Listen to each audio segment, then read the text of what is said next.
Banyak banget soal TWK yang menjebak peserta SKD sehingga mereka gagal nih lolos passing grade.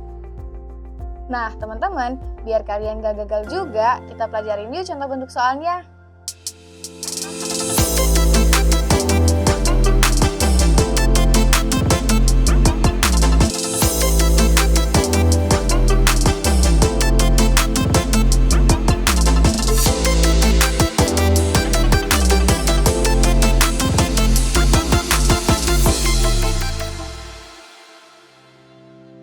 Assalamualaikum warahmatullahi wabarakatuh.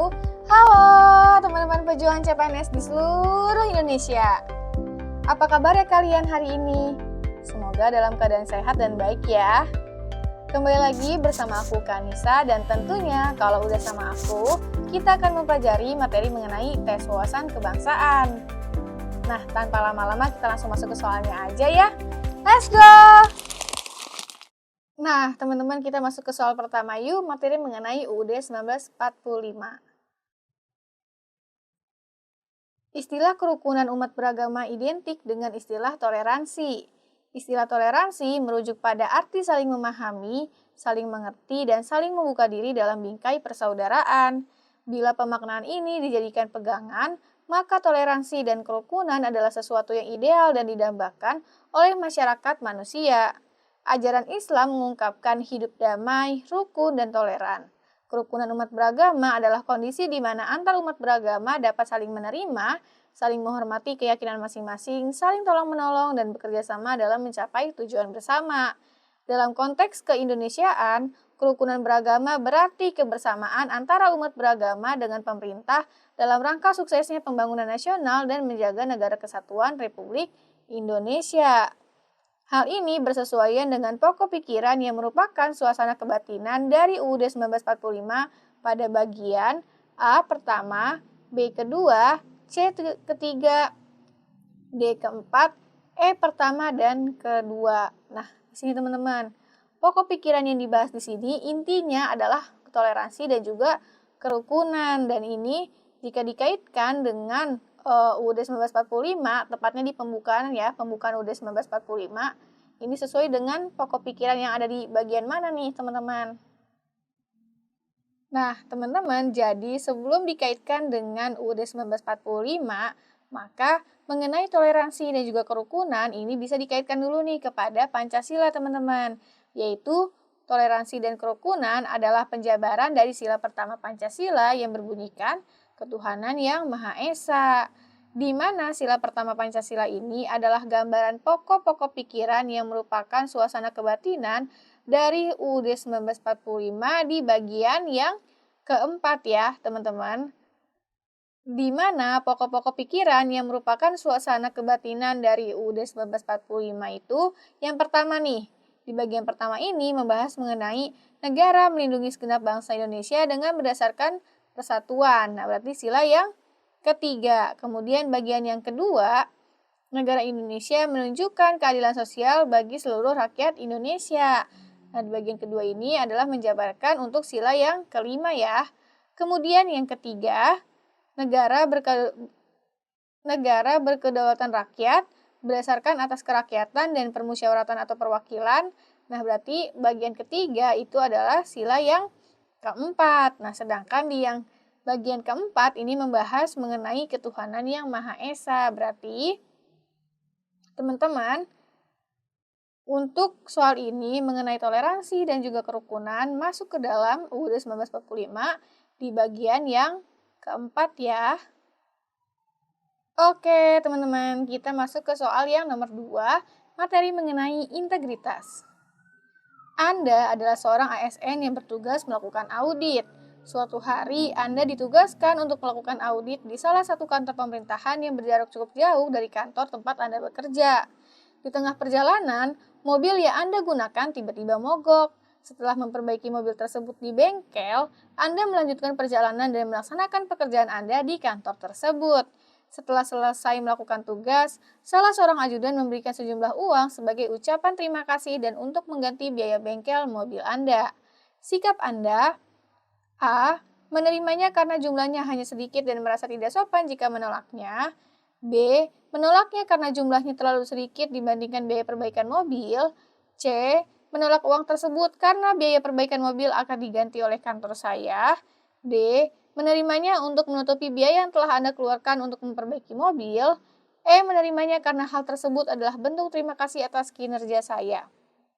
Sini teman-teman, sikap yang harus kita lakukan apa nih ketika kita diberikan sejumlah uang nih sebagai ucapan terima kasih dan juga mengganti biaya bengkel mobil nih teman-teman. Yang mana ini adalah biaya yang semestinya memang sudah ditanggung oleh perusahaan ya teman-teman. Sikap yang harus kita lakukan itu adalah menolak nih teman-teman. Menolak uang tersebut karena biaya perbaikan mobil akan diganti oleh kantor saya. Jadi di sini menunjukkan sikap integritas yaitu yang jujur ya teman-teman. Kemudian kita masuk ke soal yang nomor 3 nih, materi mengenai Pancasila. Satlantas Polresta Kediri melakukan pemeriksaan kendaraan dalam rangkaian operasi Zebra Semeru 2019, Selasa 29 Oktober. Ada yang unik dalam pemeriksaan kendaraan bagi pengendara di bawah umur dan melanggar lalu lintas. Polisi menghukum mereka dengan sanksi mengucapkan Sumpah Pemuda. Masih suasana peringatan Hari Sumpah Pemuda, jadi para pelajar ini harus mengucapkan teks Sumpah Pemuda, kata Satlantas Polresta Kediri AKP Indra Budi Wibowo. Menurutnya, dengan hukuman mengucapkan teks Sumpah Pemuda diharapkan mampu meningkatkan kesadaran para pelajar untuk tidak mengulangi kesalahan sebagai pengendara. Sebab mereka belum cukup umur dan belum mempunyai surat izin mengemudi atau SIM. Selain itu, pelajar dinilai rawan terlibat kecelakaan lalu lintas. Pelajaran yang diambil dari berita tersebut sebagai warga negara, apapun profesi dan latar belakang kita, wajib untuk menaati peraturan yang telah ditetapkan atau dibuat. Hal ini sesuai dengan pengamalan Pancasila, tepatnya pada sila A1, B2, C3, D4, E5. Nah, di sini teman-teman. Dari teks panjang ini sebenarnya intinya ada di sini ya, teman-teman. Pengamalan dalam bentuk wajib menaati peraturan. Berarti apa nih? Kewajiban bagi warga negara nih, teman-teman. Kira-kira sila keberapa nih, teman-teman? Yang pengamalannya itu berkaitan dengan kewajiban bagi warga negara. Nah, jadi teman-teman, berkaitan dengan kewajiban bagi warga negara itu merupakan bentuk pengamalan dari sila yang keempat, yaitu kerakyatan yang dipimpin oleh hikmat kebijaksanaan dalam permusyawaratan perwakilan, di mana salah satu wujud atau salah satu nilai pengamalannya itu adalah sebagai warga negara dan warga masyarakat, setiap manusia Indonesia mempunyai kedudukan, hak, dan kewajiban yang sama. Nah, di sini teman-teman nih, sebagai warga negara, apapun profesi dan latar belakang kita, wajib untuk menaati peraturan yang telah ditetapkan atau dibuat. Nah, ini adalah merupakan nilai-nilai atau butir-butir pengamalan dari nomor pertama yang ada di sila yang keempat ya, teman-teman. Berarti ini jawabannya adalah yang D nih. Stop! Sebelum aku lanjutin ke soal nomor 4, aku meminta tolong ke kalian untuk bantu channel ini agar terus berkembang dengan cara klik like video ini, kemudian subscribe channel ini dan jangan lupa nyalain notifikasi, dan juga share video ini ke pejuang CPNS lainnya ya. Kalau udah, yuk kita masuk ke soal nomor 4-nya. Oke teman-teman, kita masuk ke soal nomor 4, materi mengenai NKRI. Pertahanan negara adalah segala usaha untuk mempertahankan kedaulatan negara, keutuhan wilayah NKRI, serta keselamatan segenap bangsa dari ancaman dan gangguan terhadap keutuhan bangsa dan negara. Apabila dilihat dari aspek sejarah perjuangan bangsa, masyarakat Indonesia telah membuktikan dirinya selalu berpartisipasi dengan aparat pertahanan dan keamanan. Pembinaan rasa kebangsaan telah dirintis sejak kebangkitan nasional pada tahun 1908 yang kemudian dipertegas pada tahun A 1928, B 1945, C 1968, D 1977, E 1970. Nah, di sini teman-teman, mengenai penegasan rasa kebangsaan nih, teman-teman, kira-kira dipertegasnya tahun berapa sih? Nah, jadi ini teman-teman, ini termasuk ke dalam sejarah dari NKRI ya. Di mana nih teman-teman? Dari sejarahnya, nasionalisme secara sejarahnya itu dimulai ketika pergerakan nasional nih di tahun 1908 dengan adanya organisasi yaitu Budi Utomo ya teman-teman. Kemudian nih teman-teman, rasa nasionalisme tersebut dipertegas dengan adanya Kongres Pemuda yang kedua yang dilaksanakan pada 28 Oktober tahun 1928 di mana di dalam Kongres Pemuda tersebut lahirlah Sumpah Pemuda nih teman-teman yang memperkuat rasa kebangsaan atau rasa nasionalisme. Nah, berarti jawabannya itu adalah yang A ya teman-teman, di mana 1928 ini yang dimaksudkan itu adalah ketika lahirnya Sumpah Pemuda nih teman-teman. Oke teman-teman, kita masuk ke soal terakhir nih, nomor 5 materi mengenai nasionalisme.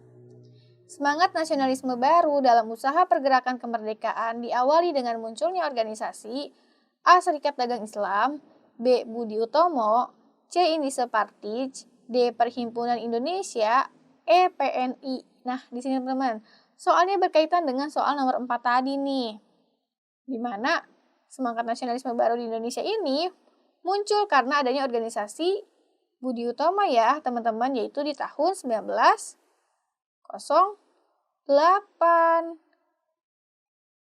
yang dipimpin oleh Dr. Wahidin Sudirohusodo ya teman-teman di sini nih. Jadi untuk soal ini jawabannya yang B ya.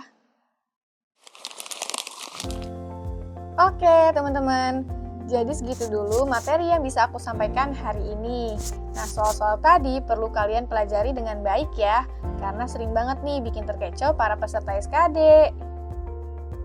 Dan teman-teman, aku juga mau ingetin sekali lagi, jangan lupa like video ini, kemudian subscribe channel ini, dan jangan lupa nyalain notifikasi, dan juga share video ini ke pejuang CPNS lainnya ya. Dan terakhir, aku mau ngucapin terima kasih sudah menonton video ini. Sampai bertemu lagi di Bedah Soal selanjutnya. Dadah!